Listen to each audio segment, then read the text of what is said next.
Sa isang kondisyon, bawal kayong magbungay prinsesa. Tutulong kayo sa mga gawaing bahay at magtatrabaho kayo. At mag-aampag kayo sa lahat ng mga gastusin. Naiintindihan niyo ako?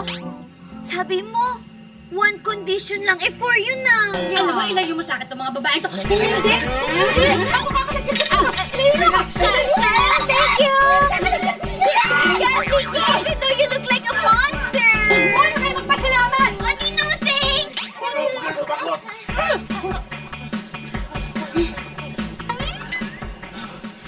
Uy, sorry ha. Sobrang liit nitong kwarto ko kumpara sa kwarto niyo dati. Oh, Jenny, huwag kang magsasorry sa mga yan. Sila may kailangan ng tulong, kaya dapat mag-adjust sila kung ano meron. Jenny, my dear, thank you ha. Don't worry, we will adjust.